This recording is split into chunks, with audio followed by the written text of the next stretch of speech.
Imagine buying your terrifying billionaire boss a rubber dog bone for Christmas as a joke, only to watch him rip it to shreds with his bare hands, look you dead in the eye, and growl, "I prefer tasting you." That is exactly the mess Cleo has stepped into. She thought she was just snowed in with her grumpy boss and her terrified dog, but she is about to discover that the man in the suit is actually the Alpha King, and he has been waiting years to claim her. Welcome back to Lena's Romantasy collection, your sanctuary for the most passionate and thrilling werewolf romances on the web. I am so happy to have you here for this spicy holiday special. Before we let the snowstorm trap these two together, I want to know, where are you watching from today? Drop your city or country in the comments. I love seeing how far our pack extends. If you are ready for some possessive alpha energy, please like this video, share it with a friend who needs a book boyfriend, and subscribe so you never miss a story. Now, let's get into it. Chapter 1. The Holiday Disaster. If there were a specific award for most chaotic Christmas Eve, Cleo was entirely certain she was currently the frontrunner to win it. "Barnaby, drop it! Immediately drop the reindeer!" Cleo shrieked, lunging across her small living room rug. Her golden retriever mix, usually a loving, dopey ball of fluff, had decided that the plastic dasher she'd purchased from the dollar store was his mortal enemy. Barnaby didn't drop it. Instead, he wagged his tail so enthusiastically that his entire rear end shook, chomped down harder on the reindeer's head, and zoomed into the kitchen, his paws skidding wildly on the linoleum. "I swear, you are the worst roommate I have ever had," Cleo groaned, pushing her messy bangs out of her eyes. She smelled of pine needles and stress, though her natural scent, a distinct, sweet, wild honeysuckle, still clung to her skin despite the holiday madness. She checked the clock on the wall. 6 p.m. Outside, the snow was already falling in thick, heavy sheets, painting the city of Chicago in a suffocating, silent white. She had planned a quiet evening, just her, the dog, a bottle of cheap Pinot Grigio, and a steadfast refusal to check her work emails. But fate, specifically in the form of her boss, had other plans. Her phone buzzed on the counter, lighting up the dim room. A text from Mr. Thorne. "I'm outside. Buzz me in. I need the Anderson file. You took the physical copy home." Cleo stared at the screen, her heart doing a traitorous little flip in her chest. Silas Thorne, the billionaire CEO of Thorne Enterprises, a man who built skyscrapers like other people built Lego sets. He was 6'4" of brooding silence and terrifying competence. He was also the most infuriatingly attractive man she had ever met. Not that she would ever admit it to him. She valued her job, and she certainly didn't want to be another cliché, the broke assistant chasing the billionaire's wallet. "Great," she muttered, marching to the intercom and hitting the buzzer. "Just great. Barnaby, if you embarrass me, I'm donating your toys to a cat." Barnaby ignored her, happily chewing on the plastic decapitated reindeer in the corner. A moment later, 3 heavy knocks rattled her front door. They were precise, authoritative strikes, the sound of a man who didn't ask for entry but expected it as his birthright. Cleo smoothed down her oversized Christmas sweater, took a deep, steadying breath, and opened the door. Silas Thorne filled the doorway, literally. His shoulders seemed to span the entire width of the frame, blocking out the hallway light. He was wearing a black wool coat that probably cost more than her car, the dark fabric dusted with fresh, glistening snow. His raven hair was damp, and his eyes, those strange, amber-flecked irises, locked onto hers instantly. "Cleo," he greeted, his voice a low rumble that vibrated deep in her chest. "Mr. Thorne," she replied, fighting to keep her voice steady. "I didn't realize you did your own courier work on Christmas Eve." "The roads are deteriorating. My driver is stuck in the loop. I was nearby." He lied smoothly. He wasn't nearby. He had driven 20 miles out of his way just to catch a scent of her. He stepped inside without waiting for an invitation, and the atmosphere in the tiny apartment shifted instantly. The air grew heavy, charged with static electricity that made the fine hairs on Cleo's arms stand up. And then, a miracle happened. Barnaby, who had been growling playfully at the fridge, froze. The dog turned, saw Silas, and his ears flattened against his skull. The tail wagging stopped dead. Without a single sound, the dog dropped the plastic reindeer, lowered his belly to the floor, and army crawled backward until he was fully concealed underneath Cleo's sagging sofa. Silas looked at the cowering dog, then back at Cleo, a faint, arrogant smirk touching his lips. "Well trained," he said. He never does that. Usually he jumps on guests. He destroyed my landlord's scarf last week. He knows better than to jump on me," Silas said simply, closing the door behind him and locking out the biting cold. Chapter 2. The Code Red. The file is in my bag. I'll just grab it and you can be on your way to whatever fancy gala you attend where people eat tiny food on crackers, Cleo said, backing toward her bedroom. She needed to get away from him. The apartment was too small. With Silas standing in the center of her living room, it felt like she was trapped in an elevator with a tiger. Silas offered no verbal reply. He just stood there, unbuttoning his coat. As he moved, the scent of the outdoors, crisp snow, cold wind, and something distinctly masculine, like cedar and leather, washed over her. But underneath that, she noticed him inhaling deeply. His nostrils flared slightly, taking in the air of her apartment. Wild honeycomb. It was everywhere here. To Silas, it was like walking into a warm bakery when you hadn't eaten in weeks. It was maddening. It made his wolf pace restlessly in the back of his mind, scratching at the cage of his control. "Mine," the beast whispered, clawing at his ribs. "She smells like ours." "Here," Cleo said, returning with a blue folder. She held it out like a shield between them. Silas reached for it, his large hand brushing her fingers. The contact sent a jolt of heat zinging up her arm, straight to her heart. She pulled back as if burned. "Thanks," he murmured, his eyes lingering on her flushed face, darkening slightly. Suddenly, a loud, jarring beep screeched from Cleo's phone, followed by Silas's phone, and then the TV in the corner. "Emergency alert, National Weather Service, Code Red blizzard warning, all roads closed, shelter in place immediately, do not attempt travel." Cleo blinked at her phone, the red letters searing into her vision. Shelter in place? Is this a joke? She rushed to the window and pulled back the curtains. The world outside had disappeared. It wasn't just snowing, it was a whiteout. The streetlights were barely visible, reduced to hazy orange orbs in a swirling vortex of white. A car parked across the street was already half buried. "It's not a joke," Silas said, his voice grim. He was looking at his phone, his brow furrowed. "The city has shut down the bridges. Plows have been pulled off the road until visibility improves." Cleo turned to him, panic rising in her throat. "Okay, but you have a giant SUV. It has four-wheel drive and tank treads or whatever rich people cars have. You can make it, right?" Silas looked at her, his amber eyes unreadable. "My car is engineered well, Cleo. It's not magic. If I go out there, I'll be stuck in a snowbank within 2 blocks." The silence that stretched between them was deafening. Barnaby let out a pathetic whimper from under the couch, voicing the exact feeling in Cleo's stomach. "So," Cleo started, her voice squeaking slightly, "you're stuck here." "It appears so," Silas said. He took off his heavy coat completely, revealing a charcoal suit that fit his muscular frame to perfection. He loosened his silk tie, looking entirely too comfortable in her humble space. "Mr. Thorne, I live in a 600-square-foot box. I have 1 bathroom. I have a fridge containing only Greek yogurt and leftover pizza. This isn't exactly the Ritz." "I don't need the Ritz," Silas said, walking to the window and staring out at the storm, his broad back to her.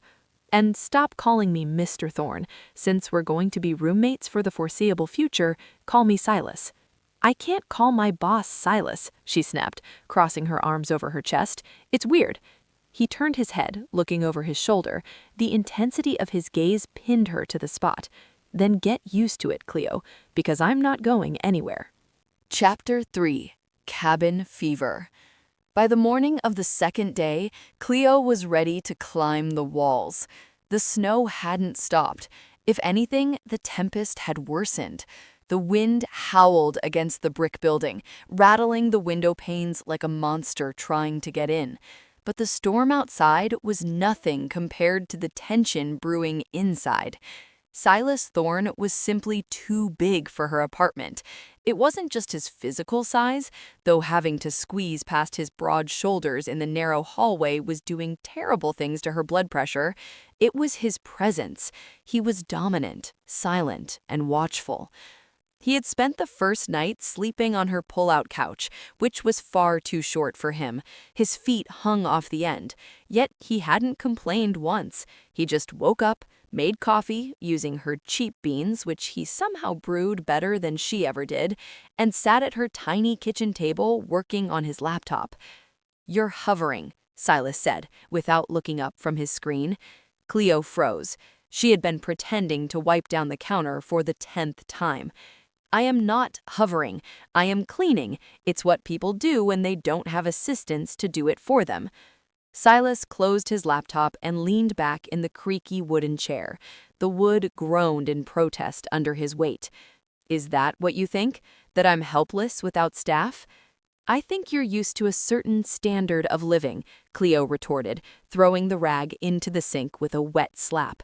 "Your sheets smell like you," Silas said, his voice dropping an octave, becoming rougher. "I slept fine." Cleo's face heated up instantly. Wild honeysuckle. She knew that was the soak she used for her laundry. "Well, good." "Where is the beast?" Silas asked, changing the subject before she could combust. "Barnaby?" Pointed to the living room. "He's currently trying to merge his molecules with the floorboards behind the TV stand. Seriously, what did you do to him? Did you glare him into submission?" "Animals have good instincts," Silas said darkly. "Sometimes they know when to be quiet." "He's terrified of you," accused Cleo, putting her hands on her hips. "He's usually the alpha of this house." Silas let out a short, harsh laugh. "Trust me, Cleo, that dog was never the alpha." The way he said alpha, with a capital A, with a strange weight behind the word, made Cleo pause. She shook her head.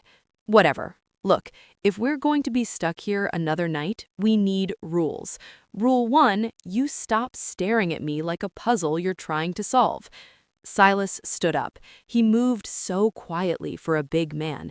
In 2 strides, he was in her personal space in the kitchen.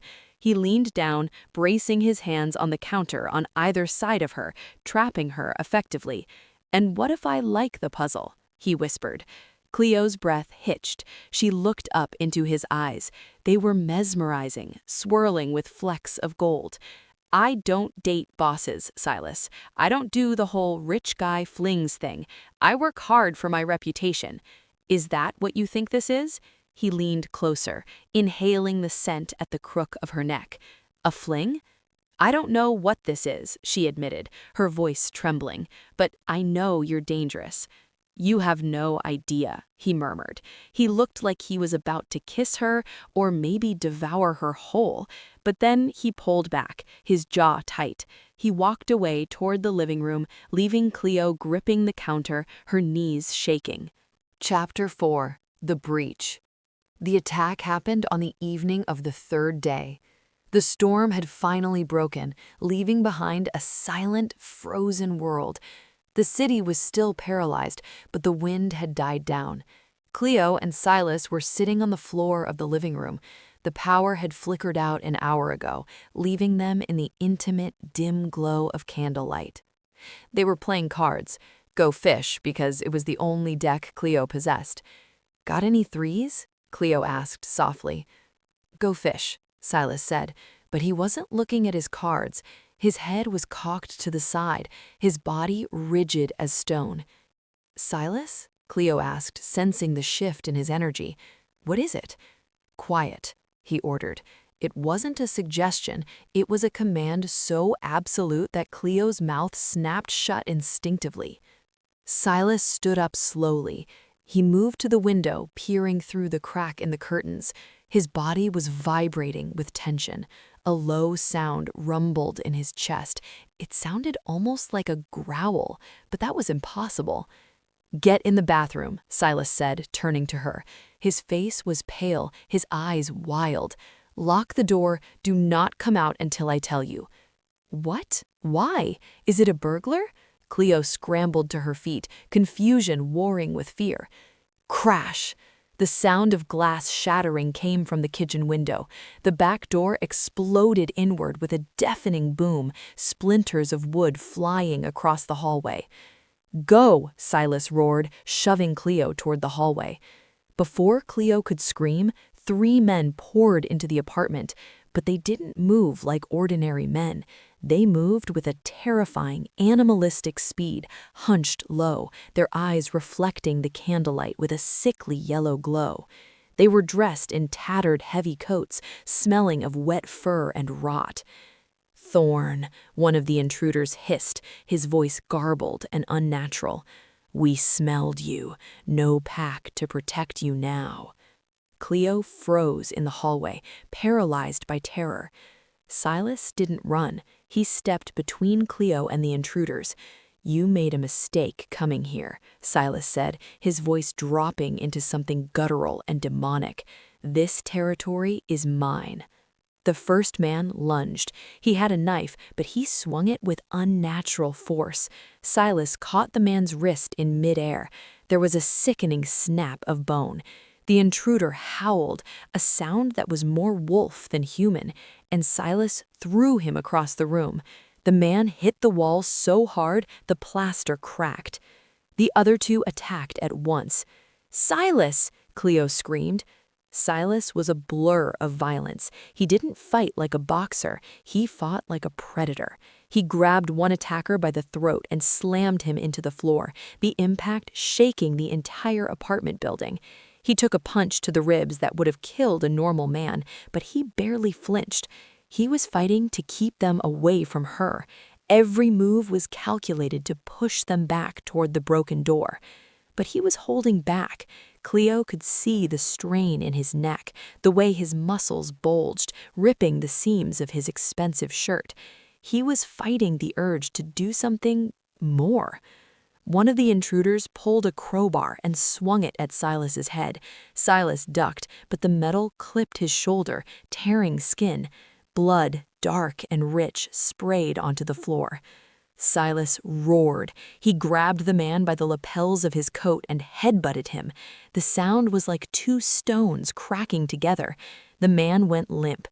"Leave," Silas bellowed at the remaining attacker, his eyes glowing with an impossible amber light in the darkness.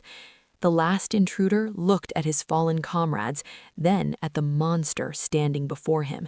He turned and fled into the snowy night, dragging the other 2 broken bodies with him. Chapter 5. The Chew Toy. The silence that followed was heavy and suffocating. The apartment was freezing, the cold air rushing in through the shattered kitchen window. Silas stood in the center of the living room, chest heaving. His shirt was in ribbons. Blood was streaming down his arm from the crowbar wound, dripping onto Cleo's rug. He was shaking, his hands clenched into fists so tight his knuckles were white. He was making a sound, a low, rhythmic grinding noise, like he was in physical pain. "Silas," Cleo whispered. She grabbed the first aid kit from under the sink and approached him slowly. Barnaby was still under the couch, whining in high-pitched terror. Silas didn't turn. "Stay back, Cleo. I'm not steady." "You're bleeding," she said, her voice shaking but determined.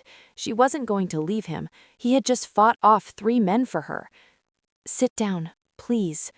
She guided him to the armchair. He collapsed into it, his head hanging low. His skin was burning hot to the touch, like he had a fever of 105. Cleo worked quickly, cleaning the wound on his shoulder. It was deep, but as she watched, the bleeding seemed to slow unnaturally fast. She wrapped it in gauze, her hands trembling. Silas was still vibrating. His jaw was locked tight, his teeth grinding together audibly. He looked like a man trying to hold back an explosion. The adrenaline, or whatever it was, wasn't leaving his system. He looked ready to bite through the furniture. "You need to calm down," Cleo said frantically. "Your blood pressure must be through the roof. You're going to give yourself a stroke." He looked up at her. His eyes were dilated, almost black. "I don't need a doctor, Cleo. I need—" He trailed off, a growl ripping from his throat. He looked at her neck, at the pulse fluttering there. He looked like he wanted to bite her. Cleo panicked. She needed to give him something to focus on, something to bite that wasn't her. Her eyes darted to the coffee table. There, sitting amidst the mess, was a small, beautifully wrapped box. The gift she had bought for Barnaby. The indestructible rubber bone, guaranteed for aggressive chewers. Without thinking, Cleo grabbed the box and shoved it into Silas's chest. "Here, take this." Silas blinked, the red haze in his eyes clearing slightly for a second. He looked at the box, then at her. "What is this?" It's a stress reliever," she lied, her voice squeaky. "Just open it. You look like you need to destroy something, and I'd prefer it not be my furniture." Silas ripped the paper off with one swipe of his hand. He held up the thick, red rubber bone. It was heavy, designed for pit bulls and German shepherds. He stared at it. "A dog toy?" "It's industrial strength, for heavy chewers." Silas looked at the toy, and then a dark, dangerous amusement flooded his face. The tension didn't leave, but it shifted. It changed from violent to carnal. He held the rubber bone in one hand. With a casual flex of his bicep, he squeezed. The indestructible rubber groaned, stretched, and then snap. He tore the thick toy in half as if it were made of wet paper. Then he shredded the halves into quarters, dropping the rubber chunks onto the floor one by one. Cleo stared, her mouth open. That toy was supposed to last a lifetime. Silas leaned forward, the predator returning to his eyes. He reached out, grabbing Cleo by the waist and pulling her between his spread knees. The scent of wild honeysuckle calmed the wolf, but ignited the man. He lowered his head to her ear, his hot breath sending shivers down her spine. "I appreciate the gesture, Cleo, but I don't need a toy to chew on," he whispered, his voice rough with unhidden desire. "I prefer tasting you." Chapter 6. The Taste of Danger. The air in the room was so thick with tension, it felt like a physical weight pressing against Cleo's chest. The shredded remains of the indestructible rubber bone lay scattered on the rug like casualties of war, but Cleo couldn't look at them. She couldn't look anywhere but at Silas. His declaration hung between them. "I prefer tasting you." It wasn't a pickup line. It wasn't a smooth CEO power move. It was a promise, a threat, a confession. "Silas," she breathed, her voice barely a whisper. Her heart was hammering against her ribs like a trapped bird. Logic told her to run. This man had just fought off 3 attackers with his bare hands and ripped industrial rubber apart. He was dangerous. But her body didn't want to run. It wanted to lean in. "Tell me to stop," Silas rasped, his hands tightening on her waist, his thumbs dug into her hips, possessive and heavy. His eyes were dark, swirling with that strange golden fire. "Tell me to leave, Cleo. Right now." Cleo faltered. She looked at his shoulder, where the blood had soaked through the gauze. "You're hurt." "I don't feel it," he growled. He lowered his head, his nose brushing the sensitive skin below her ear. He inhaled deeply, shuddering as the scent of wild honeysuckle flooded his system. It was sweeter than the blood on his hands, more addictive than oxygen. "You smell like peace, like home." He didn't wait for permission. He captured her lips. It wasn't a gentle kiss, it was a collision. It was the storm outside brought indoors. His mouth was hot, demanding, and starving. Cleo gasped, and he took advantage, his tongue sweeping into her mouth, tasting her just as he said he would. He tasted like scotch and copper and pure, unadulterated power. Cleo's hands found their way into his hair, gripping the thick, dark strands. She melted against him, her earlier fear dissolving into a liquid heat that pooled low in her belly. For a moment, she forgot the broken window, the attackers, the blizzard. There was only Silas. He groaned, a low, vibrating sound that seemed to come from his chest. No, deeper than that. It rumbled against her own body. He lifted her easily, pressing her back against the wall, his hips grinding against hers. Crash. A loud, metallic clang echoed from the kitchen. Silas froze. He pulled back instantly, his head snapping toward the noise, his body shifting back into combat mode.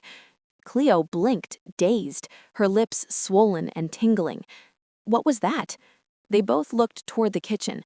Barnaby, who had apparently decided the coast was clear, had knocked over a baking sheet while trying to lick the leftover pizza crusts off the counter. The dog looked at them, a slice of pepperoni stuck to his nose, and gave a tentative wag of his tail. The spell was broken. Silas let out a breath that sounded like a curse. He stepped back from Cleo, running a hand over his face. The predator receded, leaving behind the exhausted, wounded man. "I'm sorry," he said, his voice rough. He wouldn't look at her. "The adrenaline, it makes me intense?" Cleo supplied, breathless, touching her lips. "Unstable," he corrected grimly. He looked at the shattered window where the snow was drifting in. "Pack a bag, Cleo." "What? Why?" "Because those men might come back, and I can't protect you here with a hole in the wall and a dog who thinks pizza is a food group. We're leaving." Chapter 7. The morning after. The drive through the city the next morning was surreal. The blizzard had finally stopped, leaving Chicago buried under 2 feet of pristine white snow. The roads were empty, save for the occasional snowplow. Cleo sat in the passenger seat of Silas's massive black SUV, which, as she had predicted, was more tank than car. Barnaby was in the back seat, drooling on the leather upholstery. He seemed to have recovered his spirits now that they were out of the apartment, though he still refused to make eye contact with Silas. Cleo glanced at Silas's shoulder. He was wearing a fresh shirt he had retrieved from his car's emergency kit. "How is the wound?" she asked softly. "You lost a lot of blood last night." Silas gripped the steering wheel, his knuckles white. "It's fine, just a scratch." "A scratch? Silas, that guy hit you with a crowbar. I saw bone." "You saw what you were afraid to see," he lied smoothly. "It was just a deep bruise and a cut." Cleo narrowed her eyes. She wasn't stupid. She had cleaned the wound herself. It had been gaping. But this morning, when he changed his dressing, she had caught a glimpse of pink, knit skin. It looked like a wound that was weeks old, not hours. "You heal fast," she noted, testing the waters. "Good genetics," Silas said, his tone final. He clearly didn't want to talk about it. "And regarding last night, the men, the ones who tried to kill us? They weren't after you," Silas said, his jaw tightening. "They were corporate espionage agents, hired by a rival firm. Thorne Enterprises is about to launch a merger. People get desperate." "Corporate agents?" Cleo scoffed. "Silas, they looked like Vikings who hadn't bathed in a month. One of them growled at me." "Mercenaries come in all shapes," Silas said, turning onto Lakeshore Drive. "The point is, you are a target because of your proximity to me. Until I sort this out, you are staying at my penthouse. It's a fortress. No one gets in without my biometric clearance." "And Barnaby?" "The beast comes too," Silas sighed. "Though if he chews my Italian leather sofa, I'm turning him into a rug." "He's a good boy," Cleo defended automatically. "He's a menace," Silas countered, though there was no real heat in his voice. He glanced at her, his expression softening. "I'm sorry, Cleo. I dragged you into my mess." "You didn't drag me," she said, looking out the window at the frozen lake. "You did," he murmured, almost to himself. "And now I can't seem to let you walk back out." The scent of wild honeysuckle filled the confined space of the car, warming the cold air. Silas's wolf purred in contentment. She was safe. She was with him. Now he just had to figure out how to keep her without scaring her away with the truth.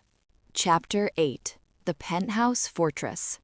Silas's penthouse wasn't an apartment. It was a kingdom in the sky. The private elevator opened directly into a living space that was larger than Cleo's entire building. Floor-to-ceiling windows offered a panoramic view of the snow-covered city and the icy vastness of Lake Michigan. Everything was sleek, modern, and intimidatingly expensive. Dark wood, black marble, and steel. It was beautiful, but it was cold. It lacked life. "Welcome home," Silas said, dropping her battered duffel bag onto the marble floor. "Home for now," Cleo corrected, stepping out of the elevator cautiously. Barnaby trotted out beside her, his claws clicking loudly on the expensive stone. He sniffed the air, sneezed, and immediately went to lift his leg on a potted plant that looked like it cost more than Cleo's car. "Barnaby, no!" Cleo shrieked, diving for the dog. She caught him just in time, wrestling the confused golden retriever away from the greenery. "Sorry, I'm so sorry, he's adjusting." Silas watched them, a faint smile tugging at the corner of his lips. It was the first time she had seen him look genuinely amused since the attack. The guest suite is down the hall to the right. The master suite, my room, is to the left. The kitchen is fully stocked. "This place is—" Cleo stood up, brushing dog hair off her jeans. "It's huge, Silas. Do you live here alone?" "Mostly," he said. He walked over to the wet bar and poured himself a glass of water. "I value my privacy." "It's lonely," Cleo blurted out before she could stop herself. Silas paused, the glass halfway to his mouth. He looked at her, his gaze intense. "Your scent," he said. "Wild honeysuckle? It's already changing the room. It makes the cold tolerable." Cleo felt a blush creep up her neck. "It's just body wash, Silas. You can buy it at the drugstore for $5.99.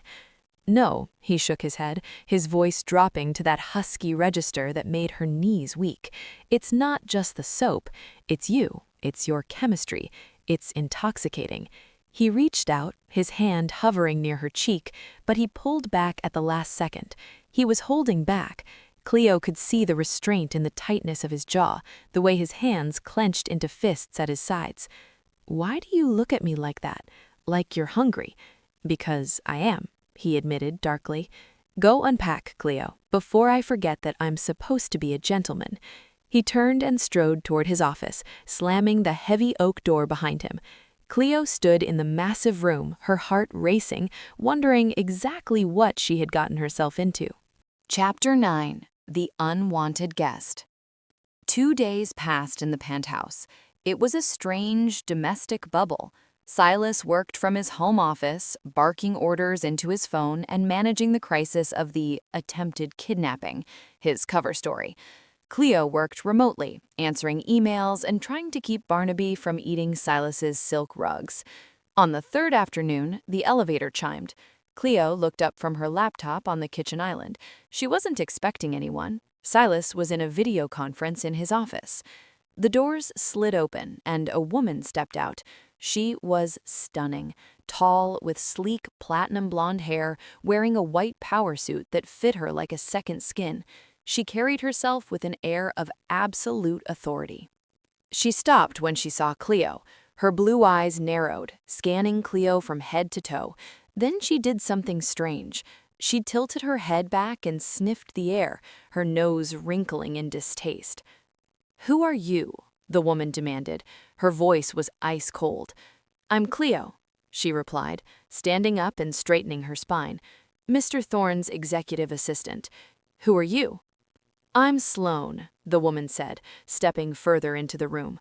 "I'm on the board of directors and a close family friend of Silas." Sloane walked around the island, her heels clicking aggressively. She looked at the dog bed in the corner, then back at Cleo. "I didn't realize Silas was running a kennel. It smells like cheap flowers in here." Cleo bristled. "It's honeysuckle, and Barnaby is a guest, just like me." "A guest?" Sloane laughed, a sharp, cruel sound. "Is that what he told you? Silas doesn't have guests, sweetie. He has liabilities, and right now you look like a very big liability." Sloane leaned in, her voice dropping. "You don't belong here. You have no idea what kind of world you're standing in. You're a prey animal playing house in a lion's den." "Actually," Cleo said, her wit kicking in despite her nerves, "technically, wolves are canines, not felines, so the lion metaphor doesn't really work."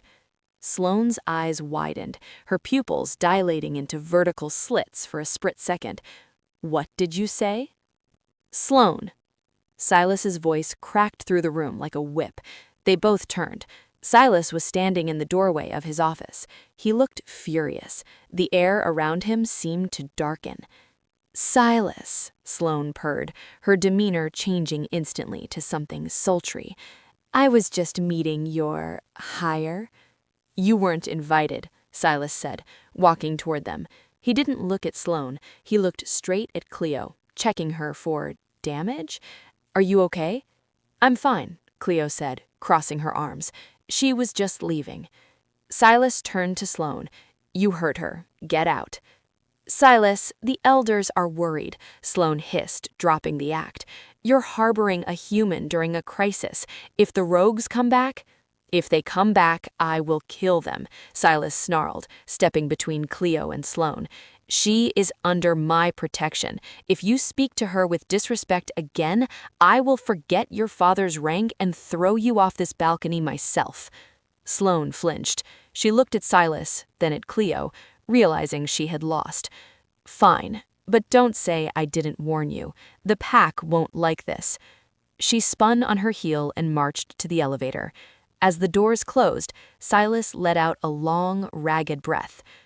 Pack? Cleo asked, her eyebrow raised. Elders. What is this, a cult? Silas turned to her, his expression weary. Something like that. Chapter 10. The Fever. That night, things got weird. Silas didn't come out for dinner. He had locked himself in his master's suite around 6 p.m. and hadn't made a sound since. Cleo sat on the sofa with Barnaby, trying to watch a movie, but she couldn't focus. The apartment felt charged. The air was heavy and hot, even though the thermostat was set to 70. Silas? She called out, walking to his bedroom door. I ordered Thai food. You haven't eaten all day. No answer, but she could hear something. Heavy breathing, pacing. Silas, I'm coming in, she warned. She tried the handle. Locked, of course. Silas, she banged on the door. If you passed out from blood loss, I swear to God I will kick this door down. Or, well, I'll call the doorman to kick it down. Go away, Cleo. Silas's voice came from the other side. It sounded strained, guttural. Stay away from the door. Are you sick? Cleo pressed her ear to the wood. Open up. I said leave, he roared. Something heavy smashed against the wall inside the room. Cleo flinched, but her stubbornness took over. No, you're hurt and you're acting crazy. She remembered the spare keycard Silas had given her for emergencies. She ran to her purse, grabbed it, and swiped it over the lock. The mechanism clicked. She pushed the door open. The room was pitch black, the blackout curtains drawn tight. It was sweltering hot inside, smelling strongly of sweat, musk, and that cedar forest scent that was uniquely Silas, only magnified by 1,000. Silas was huddled in the corner of the room, shirtless. His skin was glistening with sweat. His eyes were glowing in the darkness, actually glowing. I told you not to come in, he groaned, shielding his eyes as the light from the hallway spilled in. Oh my God, you're burning up, Cleo gasped, rushing to him. She ignored his growl and placed her hand on his forehead. It was scalding. You have an infection. It's the wound. We need a hospital. No hospital. Silas grabbed her wrist. His grip was iron tight, but his hand was trembling. It's not an infection. He looked up at her, and the raw hunger in his face terrified her. It wasn't just pain. It was need. It's you, he whispered, pulling her down to his chest, right over his heart, which was beating at a frantic, impossible rhythm. God, Cleo, you have no idea how hard it is not to claim you. Claim me? Cleo's voice shook. Silas, you're delirious.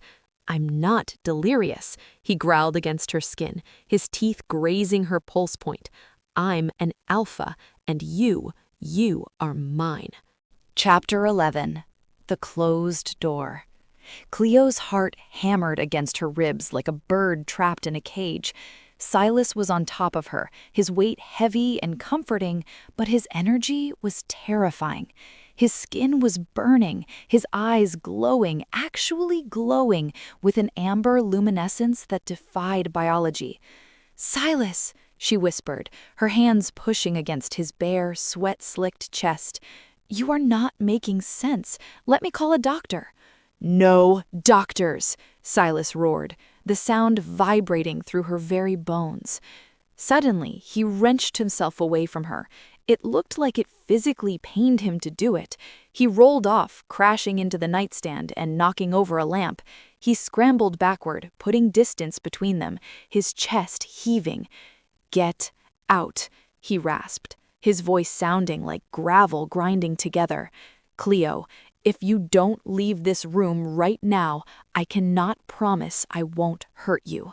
"You would never hurt me," Cleo said, her voice shaking but stubborn. She sat up, adjusting her shirt. "You're sick. You're having hallucinations." "I am not hallucinating." He stood up, turning his back to her. His muscles were rippling, spasmodic jerks traveling down his spine. He gripped the edge of his dresser so hard the wood splintered under his fingers. I am losing control. The scent, your scent, it's too much." "My scent?" Cleo stood up, feeling helpless. "Silas, it's just soap." "It's not just soap," he bellowed, spinning around. His face was contorted, his canines looking longer, sharper than normal. "It's you. It calls to the beast. Go." The look in his eyes, predatory, starving, and desperate, finally broke through her stubbornness. This wasn't just a fever. This was something primal. "Okay," she whispered, back in toward the door. "Okay, I'm going, but I'm locking you in here for your own good." "Do it," he growled, "and don't open it, no matter what you hear." Cleo fled into the hallway, slamming the heavy door shut. She didn't lock it, but she slumped against the opposite wall, sliding down to the floor. Inside the room, a sound erupted that froze her blood. It wasn't a scream, it was a howl, a long, mournful, guttural sound that belonged in a forest, not a penthouse in downtown Chicago. Then came the sound of furniture breaking, heavy thuds, the ripping of fabric, the shattering of glass. Barnaby trotted down the hallway, his ears perked up. He looked at the door, then at Cleo. He didn't whine. He just sat down next to her, leaned his heavy weight against her side, and let out a long sigh. "I know, buddy," Cleo whispered, burying her face in the dog's fur. "I think he's lost his mind, and I think I'm crazy because even though he looked like a monster, I didn't want to leave." Chapter 12. The Claw Marks. The sun rose over a frozen, glittering Chicago, but the penthouse felt like a crypt. Cleo hadn't slept. She had spent the night curled up on the sofa with Barnaby, listening to the destruction in the master suite. The noises had stopped around 4 a.m. Now, at 8 a.m., the door to the master suite opened. Cleo stood up instantly, spilling her cold coffee. Silas stepped out. He looked wrecked. He was wearing fresh clothes, dark jeans and a gray sweater, but he looked exhausted. His hair was damp, as if he'd just showered. There were dark circles under his eyes. "Silas?" Cleo asked softly. He flinched. He wouldn't look at her directly. "Good morning." "Good morning? That's it?" Cleo marched over to him. "Silas, last night you sounded like you were exorcising a demon. You destroyed your room. You growled at me." "I had a fever," he said, his voice flat. "It broke." "A fever doesn't make you howl," Cleo argued, "and it doesn't make your eyes glow." "Trick of the light," he lied, walking past her toward the kitchen. "I have a condition. It's rare. It causes episodes of extreme aggression and disorientation. I forgot to take my medication. It won't happen again." Cleo stared at his broad back. It was the worst lie she had ever heard. "A condition? Is the condition called lycanthropy?" she joked, trying to lighten the mood. Silas froze. The glass coffee pot in his hand rattled against the counter. He turned slowly. "Why would you say that?" "It's a joke, Silas," Cleo said, unnerved by his intensity, "because you acted like a wolf, and you shredded a chew toy yesterday." He relaxed, but only slightly. "Right, a joke." He poured coffee, his hands steady now. I have an event tonight, the Thorne Enterprises Christmas Gala. It's mandatory for the CEO. You're in no condition to go to a party, Cleo scoffed. You look like you fought a bear. I need to go, Silas said firmly, and I need you to come with me. Me? As what? Your assistant? No. Silas turned to her, his amber eyes burning. As my date. If the rogues, if the corporate spies are watching, I need you close where I can protect you. I can't protect you if you're here alone, and I'm across town. So I'm a human shield? Cleo crossed her arms. No. Silas stepped closer, the magnetic pole between them snapping back into place.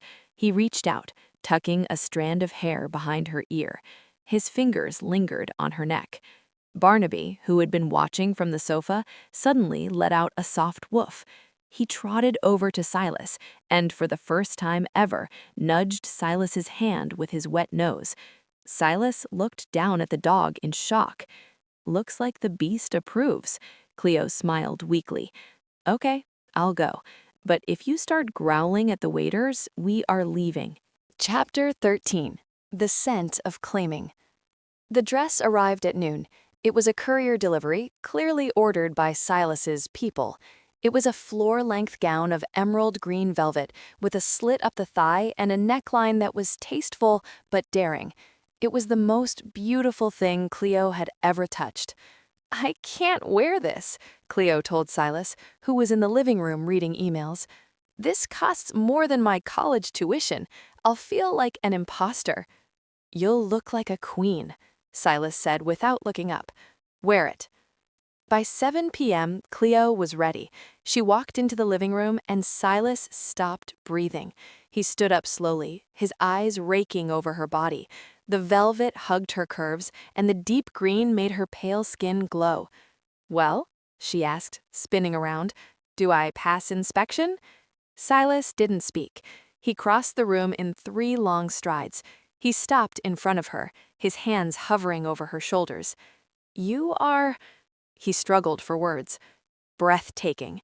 He leaned in, inhaling deeply near her neck. But you're missing something. Jewelry? Cleo asked. No, Silas murmured. This. He took his own wrists, he had rubbed them against the scent glands on his neck earlier, though Cleo didn't know that, and pressed them gently against the pulse points on her neck. He then ran his hands down her arms, resting them on her waist. To Cleo, it felt like a warm, possessive hug. To any wolf at the gala, Silas had just doused her in his pheromones. He was marking her. Do not touch. Property of the Alpha King. There, he whispered, his voice rough. Now you're ready. What did you do? Cleo laughed nervously, feeling flushed.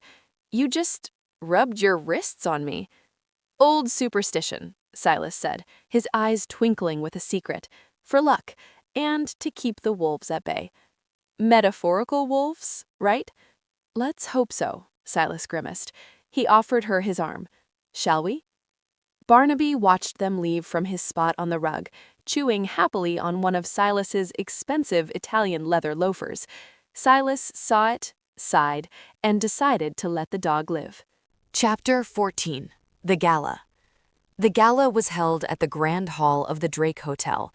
It was an ocean of tuxedos, sequins, and expensive champagne. As soon as Silas and Cleo walked in, the room went silent. Cleo felt the weight of 100 pairs of eyes. She assumed it was because she was on the arm of the city's most eligible billionaire.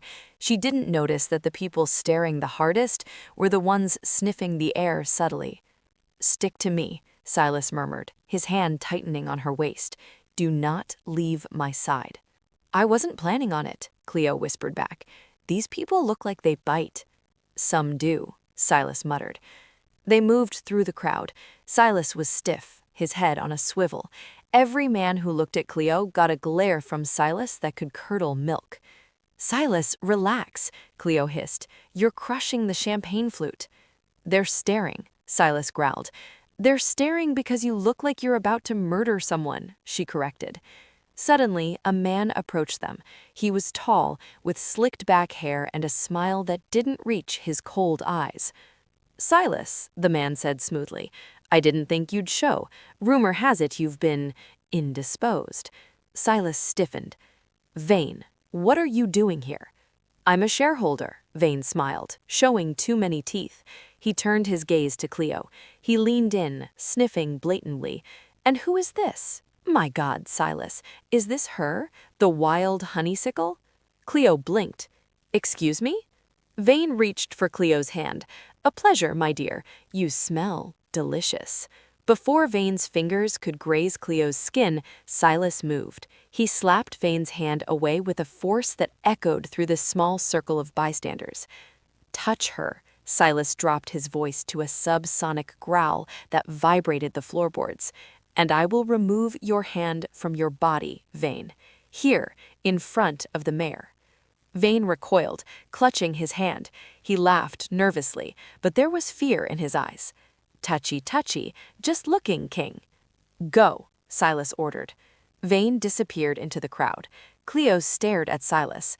Silas, you just assaulted a shareholder. He isn't a shareholder, Silas said, grabbing her hand. He's a scavenger. Come on, dance with me. I don't want to dance, I want answers. Dance first. Silas pulled her onto the floor. He pulled her flush against his body, much closer than was appropriate for a waltz.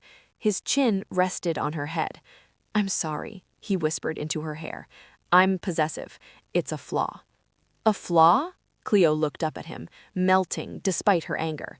Silas, you practically threatened to dismember him. I meant it, Silas said, his eyes locking on hers. No one touches you, Cleo. No one but me. The music swelled. Cleo felt the heat of his body seeping into hers through the velvet. She felt safe, protected, and incredibly desired. For a moment, the world faded away. Chapter 15. The Ambush. The magic lasted until they reached the valet stand outside. The cold air hit them, a stark contrast to the warmth of the ballroom. The snow had stopped, but the streets were icy. Wait here, Silas said, handing his ticket to the valet. I'll get the car warm. I'm fine, Cleo shivered, wrapping her coat tighter. Suddenly, the shadows in the alleyway next to the hotel moved. It wasn't just one or two men this time, it was 5. They emerged silently, circling Silas and Cleo. They weren't wearing masks, they were smiling. Vane sends his regards, the leader said. He was holding a gun. Cleo gasped. Silas! Silas didn't panic. He stepped in front of Cleo, shielding her body with his. Get behind the pillar, he ordered calmly. They have guns, Cleo screamed. I know. Run, Cleo. Now. Bang. The gunshot echoed like a cannon blast. Cleo screamed, squeezing her eyes shut. But Silas didn't fall. She opened her eyes. Silas was standing there, his hand raised. He had caught it? No, that was impossible, but the bullet wasn't in his chest. The attackers dropped their guns. Their bodies began to contort.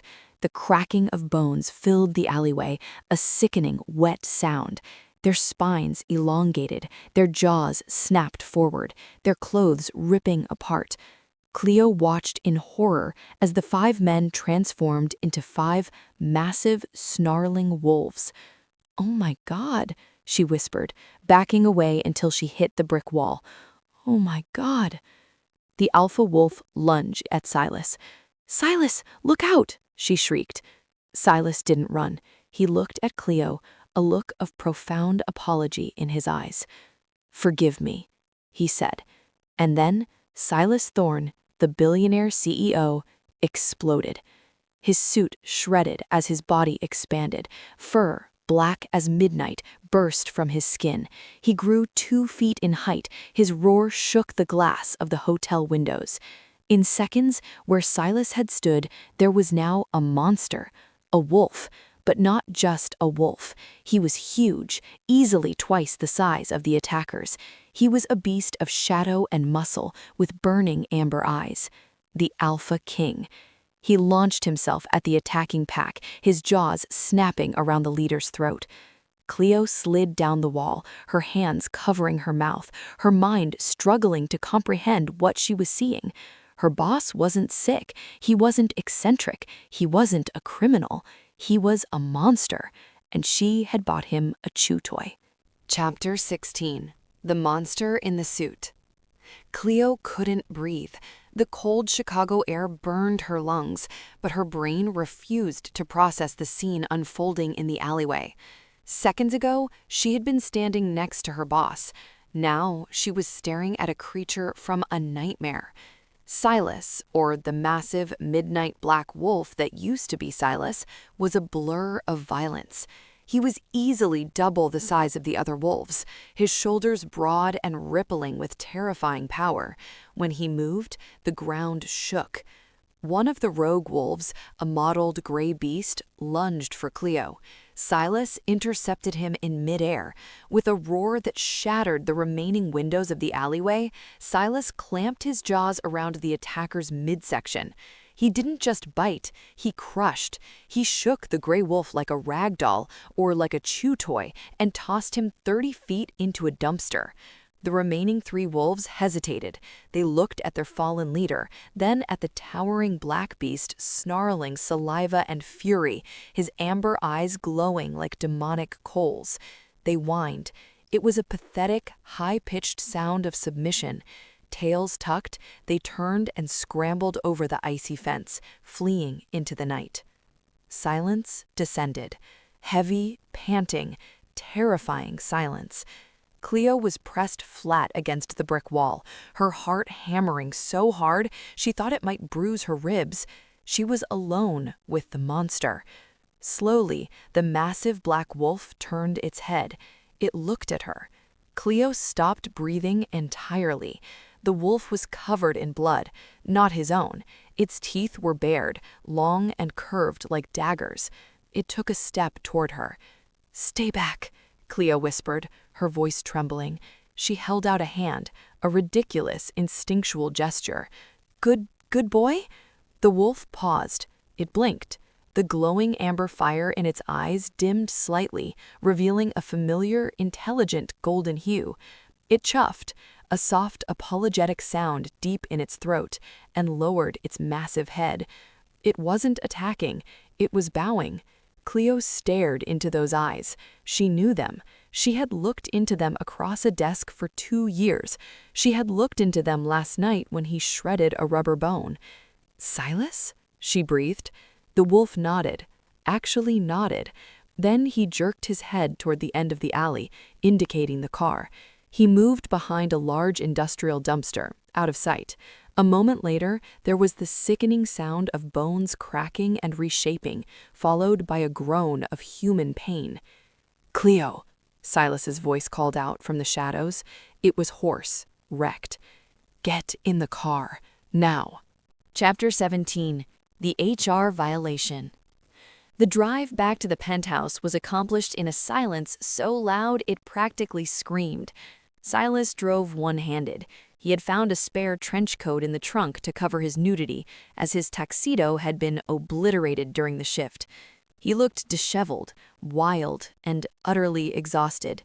Cleo sat in the passenger seat, staring straight ahead. Her mind was a kaleidoscope of impossible images. Werewolves. My boss is a werewolf. I bought a werewolf a dog toy. I tried to feed a werewolf a milk bone once. When they arrived at the penthouse, Silas didn't wait for the valet. He parked the car himself in the private garage and hustled Cleo into the elevator. As the doors closed, sealing them in the safety of the tower, Cleo finally exploded. "You're a wolf," she stated flatly. Silas leaned his head against the metal wall, closing his eyes. "Yes. Like a full moon, silver bullet howling at the moon wolf? The full moon is a myth," Silas muttered tiredly. "Silver just burns, it doesn't kill us instantly. And I only howl when I'm distressed." "Distressed," Cleo repeated hysterically. "You howled last night because I locked you in your room." "I was in pain," he defended weakly. The elevator doors opened. They stepped into the living room. Barnaby was waiting for them. The dog took one look at Silas, who smelled intensely of wolf and blood, and immediately army-crawled under the sofa, whimpering. "See?" Cleo pointed at the dog. He knew. Barnaby knew the whole time. That's why he was terrified of you. He's a prey animal with survival instincts, Silas grunted, walking to the bar and pouring a glass of amber liquid. His hand shook slightly. I am the Alpha King, Silas corrected, downing the drink. He turned to face her, the trench coat gaping slightly to reveal his sculpted, scarred chest. I ruled the Midwest pack. Thorne Enterprises is a front, a way to integrate our kind into the modern world. And the chew toy? Cleo felt a bubble of laughter rising in her throat. It was shock, she knew, but she couldn't stop it. I gave you a rubber bone, Silas. I told you it was for aggressive chewers. Oh my God, I literally insulted a werewolf king with a squeaky toy. Silas's lips quirked. The ghost of a smile appeared. It didn't squeak, and honestly, the texture was satisfying. Cleo stared at him. Then she started laughing. She laughed until she was crying, sliding down the kitchen cabinets to sit on the floor. I'm going to get fired, or eaten. This is definitely an HR violation. Silas walked over and crouched down in front of her. The humor vanished from his eyes, replaced by that intense, burning focus. You're not going to be eaten, Cleo, and you're certainly not getting fired. He reached out, his hand hovering near her cheek. You're the only reason I'm still sane. Chapter 18. The Mate Bond. Why me? Cleo asked, her laughter fading into sniffles. She looked at Silas, really looked at him. He was a monster, yes, but he was also the man who had protected her, the man who made her coffee, the man who saved her life tonight. Why am I a target, Silas? Vane called me the wild honeysuckle. He acted like I was a drug. Silas sighed, sitting on the floor beside her. He rested his head back against the cabinets, staring at the ceiling. Werewolves have mates, he began, the word feeling heavy in the air. It's rare. Most wolves never find theirs. It's a biological imperative, a soul connection. Cleo's heart skipped a beat. Okay. When a wolf finds his mate, his senses lock onto her. Her scent becomes the center of his universe. It calms the beast, but it also drives the man insane with the need to claim, to protect, to possess. He turned his head slowly to look at her. Your scent, Cleo. Wild honeysuckle. It's not just pleasant. To me, it smells like survival. It smells like the other half of my soul. Cleo swallowed hard. So, I'm your mate? Yes, Silas whispered. I've known since the moment I hired you 2 years ago. I walked into the interview room, smelled you, and my wolf started clawing at my ribs, demanding I take you right there on the conference table. Cleo's eyes widened. 2 years? You've known for 2 years and you never said anything? I couldn't, Silas said, pain etching his features. Vane, the man at the party, is a challenger. He wants my territory. If he knew I had a mate, he would use you to get to me. He would hurt you to break me. That's why he sniffed me, Cleo realized, a shiver running down her spine. He was checking. And he confirmed it, Silas growled, a low rumble in his chest.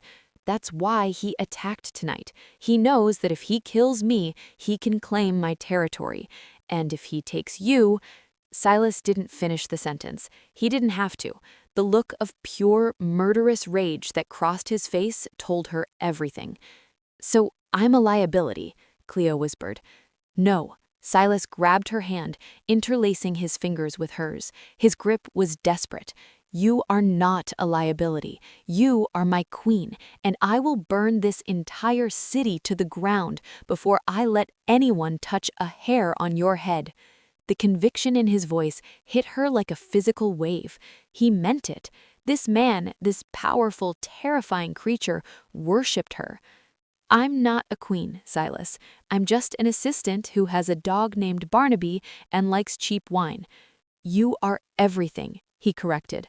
But now you know the truth. You can leave. I can set you up in a safe house in Europe. You never have to see me again.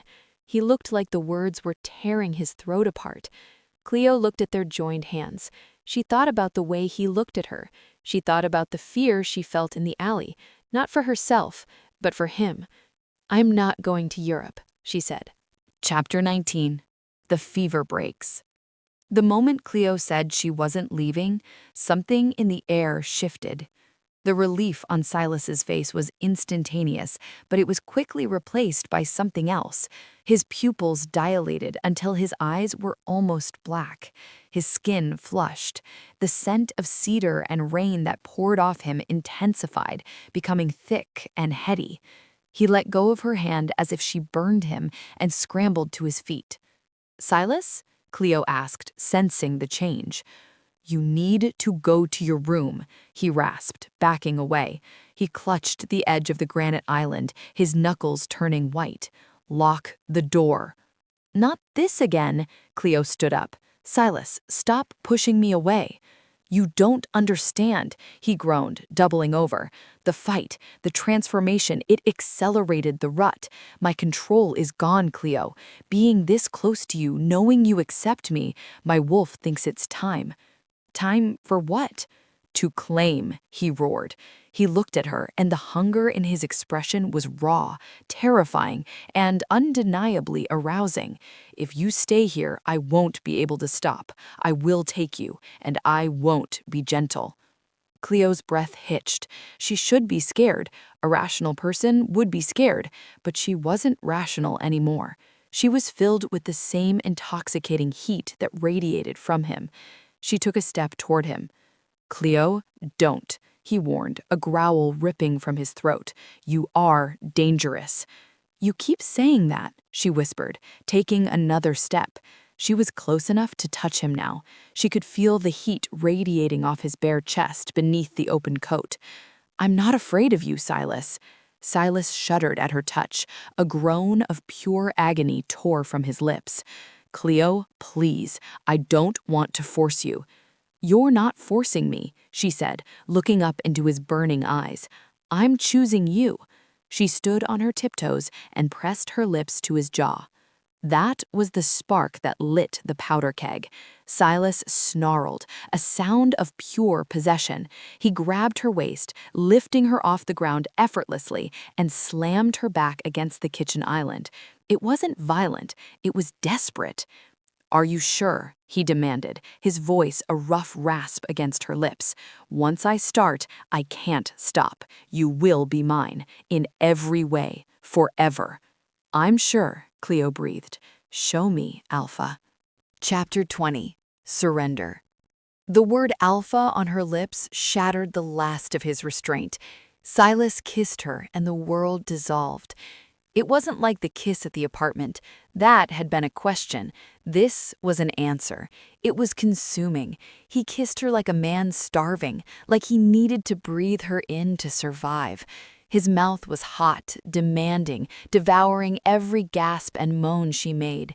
Cleo wrapped her legs around his waist, pulling him closer, needing to eliminate every millimeter of space between them. She felt small in his arms, enveloped by his massive strength, yet she had never felt more powerful. She held the king's heart in her hands. He carried her to the master bedroom, not breaking the kiss. He kicked the door open and laid her on the massive bed. The bed he had destroyed the night before, though the mattress was still intact amidst the ruins of the room. He stood over her for a moment, shedding the tattered trench coat. Cleo's breath caught in her throat. He was magnificent. Scars crisscrossed his torso, silver lines that told stories of battles fought and won, but they only added to his beauty. He was pure male power, rippling muscle and golden skin. "You are so beautiful," he whispered, his voice shaking with reverence. "My mate."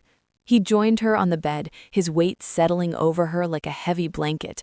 But for all his size, for all his monstrous strength, his touch was agonizingly gentle. His large, calloused hands traced the curves of her body as if she were made of fragile glass.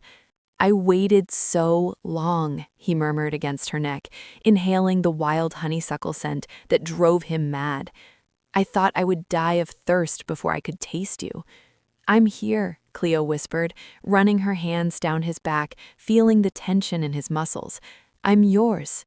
When he finally claimed her, it was an explosion of sensation. It was intense, overwhelming, and primal. There was a fierceness to his lovemaking that should have been frightening, but to Cleo, it felt right. It felt like the storm outside had finally come home. He moved with a rhythm that was ancient, his eyes locked on hers, glowing with that amber light. He wasn't just taking her body, he was binding their souls. Every touch, every kiss was a vow. Mine, mine, mine. The word echoed in her mind, not spoken, but felt. She felt his emotions crash into hers, his loneliness, his fierce protectiveness, his overwhelming love. It was intoxicating. It was too much and not enough all at once. Cleo cried out, arching into him, surrendering completely to the fire that consumed them both. In that moment, there was no boss, no assistant, no monster, no human. There was just them, two halves of the same whole, finally colliding. As the aftershocks faded, Silas collapsed against her, burying his face in the crook of her neck. He was trembling. "I love you," he choked out, the words muffled against her skin. "God, Cleo, I love you." Cleo stroked his damp hair, feeling the steady, powerful beat of his heart against her own. She kissed the top of his head. "I love you too, my wolf." Somewhere in the living room, Barnaby let out a long, loud snore, oblivious to the fact that the hierarchy of the pack had just changed forever. Cleo smiled. She had bought a chew toy for a monster, and in return, she had been given a king. Chapter 21. The Morning After. Waking up next to Silas Thorne was a very different experience than working for him. For one, he took up 90% of the bed. Cleo was practically plastered against his side, her head resting on his chest, listening to the slow, steady rhythm of a heart that beat stronger than any human's. The storm outside had finally passed. Sunlight streamed through the shattered remains of the balcony doors, which Silas had barricaded with a heavy dresser at some point during the night, illuminating the wreckage of the room. It looked like a tornado had hit it, or, more accurately, a very passionate alpha werewolf. Cleo shifted, and Silas's arm instantly tightened around her. He didn't wake up, he was already awake. "Don't move," he rumbled, his voice thick with sleep and contentment. "If you move, the reality of the day comes back. I want 5 more minutes of this." Cleo smiled, tracing a silver scar on his pectoral muscle. "We can't hide in bed forever, Silas. It's Christmas morning, technically." "I'm the king," Silas grunted, burying his face in her hair, inhaling the wild honeysuckle scent that was now mixed with his own cedar musk. "I'm the wolf," he corrected, "and right now, my wolf is very satisfied. He doesn't want to leave the den." A scratching sound at the bedroom door interrupted them. It was followed by a pathetic, high-pitched whine. "Barnaby," she sighed. "He probably needs to pee, and he's probably terrified to enter the room because it smells like, well, us." Silas groaned, finally opening his eyes. The amber glow was gone, replaced by a warm golden brown. He looked at Cleo with such intensity that she felt her breath catch. "You realize everything has changed, right?" he said softly, brushing a thumb over her lips. "I marked you. You're my mate. The pack, my enemies, they will know the second they smell you." "I know," Cleo said, feeling a flutter of nervousness. "Does this mean I have to learn how to howl?" Silas chuckled, a deep sound that vibrated through her. "No, it means you have to get used to never being alone again, because I am never letting you out of my sight." He sat up, the sheet falling to his waist, revealing the magnificent expanse of his back. "But first, we have to deal with Vane. He challenged me last night. He won't stop until one of us is dead." Cleo sat up, clutching the sheet to her chest. "Dead? Silas, I thought the police would handle it." "Police don't handle pack business, Cleo," Silas said, standing up and pulling on a pair of sweatpants. He looked lethal and grim. "This is a challenge for the crown, and it ends today." Chapter 22. The Challenge. The confrontation didn't happen in a dark alley. It happened at the office. Silas insisted they go to Thorne Tower. He claimed it was neutral ground, high ground. Cleo suspected he just wanted to be on his own turf. She brought Barnaby because Silas refused to leave the dog alone at the penthouse where he could be a hostage. The lobby of Thorne Enterprises was empty, the security guards mysteriously absent. In their place stood a dozen grim-faced men and women in dark coats, the elders, and in the center of the room stood Vane. He looked smug, despite the bandage on his hand where Silas had slapped him the night before. "Silas," Vane called out, his voice echoing in the marble cavern. "You brought the human. Bold." "She's not just a human, Vane," Silas said, his voice calm but projecting a terrifying authority. He walked Cleo to the side, placing her behind a marble pillar. "Stay here. Hold the beast." Cleo grabbed Barnaby's collar. The dog was currently trembling so hard his teeth were chattering. "You got this, Silas," she whispered, though her own hands were shaking. Silas walked to the center of the room. "You violated the truce, Vane. You attacked me in the city. You threatened my mate." "Your mate is a weakness," Vane spat. "A human queen? It's an abomination. The bloodline must remain pure. I challenge you, Thorne, for the crown, for the pack." The elders murmured. This was ancient law. Silas unbuttoned his cuffs, rolling up his sleeves. He didn't strip. He didn't shift. He just stood there, radiating power. "Accepted. No claws, no teeth. Man to man. Unless you're too cowardly to fight without your fur." Vane sneered. "I don't need the wolf to break you." It was a trap, Cleo realized. Vane thought Silas was exhausted from the mating bond, a period where alphas are notoriously distracted and physically drained. Vane lunged. He was fast, faster than any human. He threw a punch that would have shattered a concrete block. Silas sidestepped it with liquid grace, grabbing Vane's arm and using his own momentum to slam him into the reception desk. Marble cracked.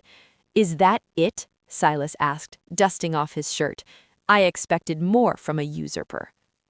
Vane roared, his eyes flashing yellow. He abandoned the man-to-man rule and partially shifted, his claws extending. He slashed at Silas, his chest.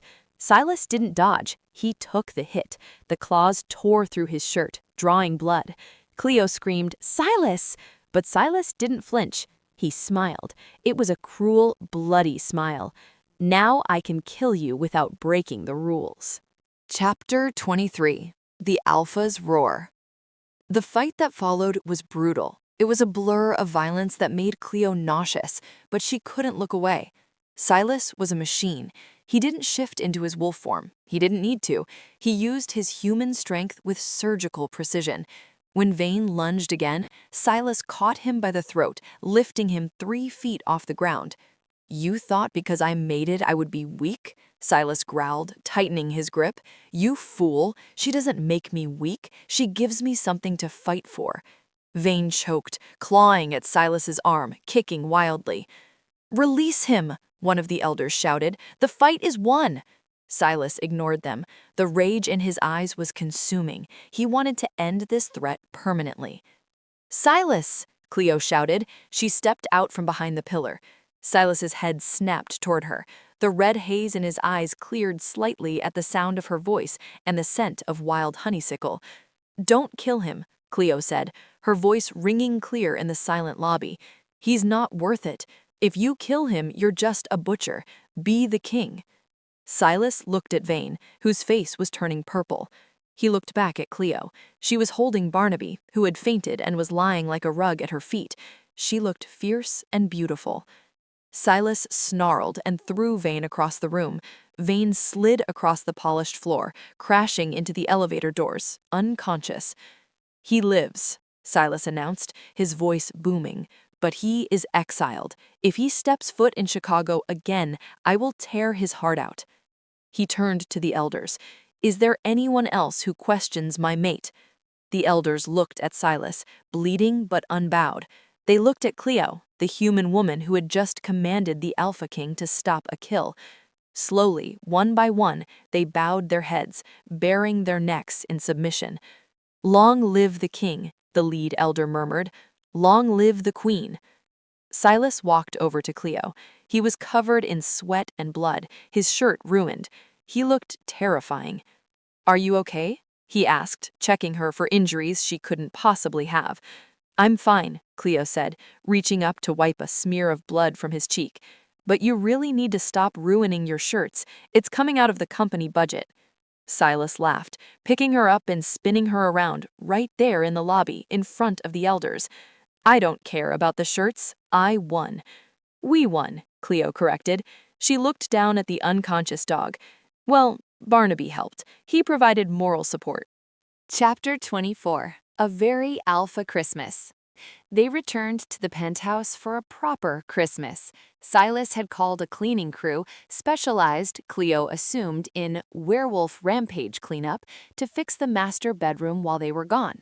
By evening, the apartment was warm, smelling of the expensive pine wreath Silas had ordered and the hot cocoa Cleo was making. They sat on the pristine Italian leather sofa, which Barnaby was currently allowed on, much to the dog's confusion. Silas was bandaged up again, looking relaxed for the first time in days. I have something for you, Silas said, pulling a small velvet box from his pocket. Silas, no, Cleo groaned. If this is diamond earrings, I'm sending them back. I got you a rubber bone. The exchange rate is unfair. It's not diamonds, Silas said softly. He opened the box. Inside was a key, an old-fashioned, heavy iron key. What is this? Cleo asked. It's the key to the cabin in the Upper Peninsula. It's my family's ancestral home. It's where I go when I need to be a wolf, where I can run free for miles without walls or buildings. No one goes there but me. He took her hand, pressing the key into her palm. I want you to come with me next weekend. I want to show you who I really am, Cleo. The wild part, not just the CEO in a suit. Cleo's eyes filled with tears. It was an invitation into his most private sanctum. I would love that. Good, Silas smirked. Now, where is my real present? Because I know you didn't just get me the chew toy. Cleo blushed. Okay, fine. She reached behind the cushion and pulled out a flat, wrapped package. Silas unwrapped it. It was a framed photograph. It was a candid shot taken at the office Christmas party a year ago, one Cleo had snapped on her phone. Silas was laughing at something, his head thrown back, looking genuinely happy. It was a side of him almost no one saw. I kept this on my desk, Cleo admitted shyly, because it reminded me that the scary alpha boss had a heart. Silas stared at the photo, his throat working. He leaned over and kissed her, a slow, deep kiss that tasted of cocoa and promise. You have my heart, Cleo. You've had it for a long time. Chapter 25. The Epilogue. 3 months later. Barnaby, sit! The golden retriever looked at Cleo, wagged his tail, and continued to chew on the leg of the dining room table. He doesn't listen to me, Cleo sighed, dropping her head onto the kitchen counter. He lacks discipline, Silas said, walking into the kitchen. He was wearing a suit, ready for work, looking every inch the billionaire king. He looked at the dog. Barnaby. Barnaby froze. He spat out the table leg, he sat, he offered a paw, and he looked at Silas with an expression of pure, unadulterated reverence mixed with terror. Good boy, Silas said, tossing the dog a piece of high-grade steak from the fridge. Barnaby caught it, swallowed it whole, and then, in a move that shocked everyone, trotted over and leaned against Silas's leg. He likes you now, Cleo accused. I think he's a traitor. He realizes you're the top dog. He recognizes hierarchy, Silas smirked, scratching the dog's ears, and he knows who buys the expensive steaks. Silas walked over to Cleo, wrapping his arms around her waist from behind. He nuzzled her neck, taking a deep inhale of her scent. Even after 3 months, the smell of wild honeysuckle still made his knees weak and his pupils dilate. Ready for work, Mrs. Thorne? He murmured. Not Mrs. Thorne yet, she reminded him, tapping the engagement ring on her finger. And are you ready to behave? No growling at the interns today.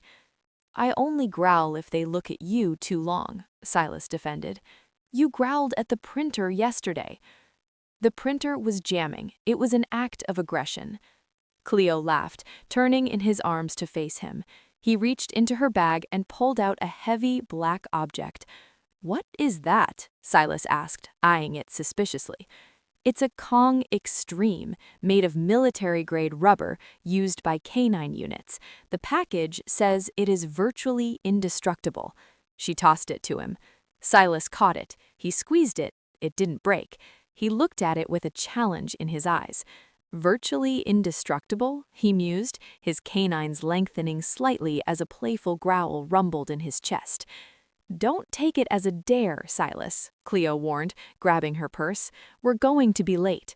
Silas set the toy down on the counter, pulled her close, and kissed her till her toes curled.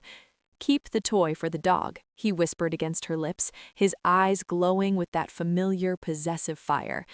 "I told you, Cleo, I don't need rubber to chew on. I still prefer tasting you." And as he swept her out the door, leaving Barnaby to happily gnaw on the new toy, Cleo knew that life with the Alpha King was going to be a lot of things. Dangerous, wild, and chaotic, but it would never, ever be boring. The end.